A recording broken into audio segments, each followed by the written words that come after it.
Chicken കറി റെഡിയാക്കാനായിട്ട് നമുക്ക് വെളിച്ചെണ്ണ എണ്ണ ചൂടായി വരുമ്പോഴേക്ക് നമുക്ക് സവാള ഇട്ട് കൊടുക്കാം. പെട്ടെന്ന് വാടാനായിട്ട് നമുക്ക് ഇത്തിരി ഉപ്പിട്ട് കൊടുക്കാം. അത് നമുക്കൊന്ന് ഇളക്കി കൊടുക്കാം. സവാള ഒന്ന് വാടിയെടുക്കട്ടെ. പെട്ടെന്ന് വാടിക്കിട്ടാനാണെന്നുണ്ടെങ്കിൽ ഒന്ന് മൂടി വെക്കുക. സവാള വാടിയിട്ടുണ്ട്. 2 തക്കാളി കൂടെ വാടിയ സവാളയിലേക്ക് ഇട്ട് കൊടുക്കുക. അതൊന്ന് നല്ലോണം ഒന്ന് ഇളക്കി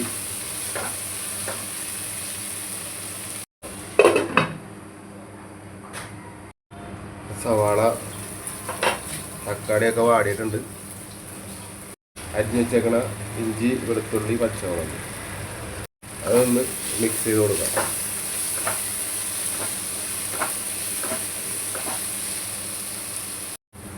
ഗരം മസാല, മല്ലിപ്പൊടി, കുരുമുളക് പൊടി, മുളക് പൊടി, കാശ്മീരി ചില്ലി, മഞ്ഞൾപ്പൊടി നമുക്ക് ഇവനൊക്കെ ഇട്ടാണ് മൂപ്പിച്ചെടുക്കാം.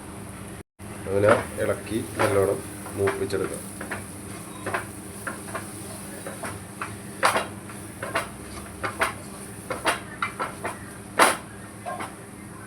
5 മിനിറ്റ് മസാല മൂപ്പിക്കണം. അതിലേക്ക് നമുക്ക് കുറച്ച് വെള്ളം ഒഴിച്ച് കൊടുത്തിട്ട് ഒന്ന് ഇളക്കിയിട്ട് ഒന്ന് തിളക്കാൻ വെക്കാം.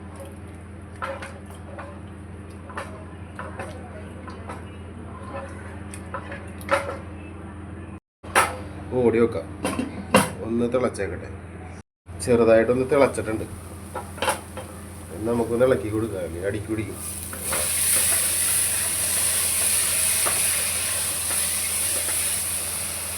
രണ്ടും ഉരുളക്കിഴങ്ങ് ചിക്കൻ ഇട്ട് കൊടുക്കാം.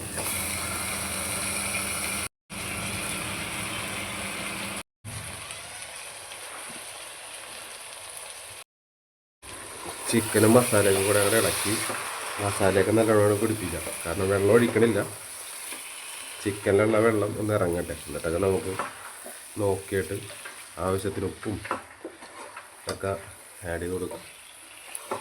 വീഡിയോ ഇഷ്ടപ്പെടണമെന്നുണ്ടെങ്കിൽ പറയണ്ടല്ലോ എന്തൊക്കെ ചെയ്യണമെന്നുള്ളത്. അതൊക്കെ അങ്ങനെ ചെയ്യുക, അത് അടിപൊളിയാക്കാൻ പറ്റും. അത് ഇതുപോലെ ഇളക്കി നല്ലോണം ഇളക്കി മിക്സ് ചെയ്തിട്ട് ഒന്ന് മൂടി വെക്കണം. നമ്മുടെ ചിക്കൻ കറി റെഡി ആയിട്ടുണ്ട്. ഇതാണ് ചിക്കൻ കറി.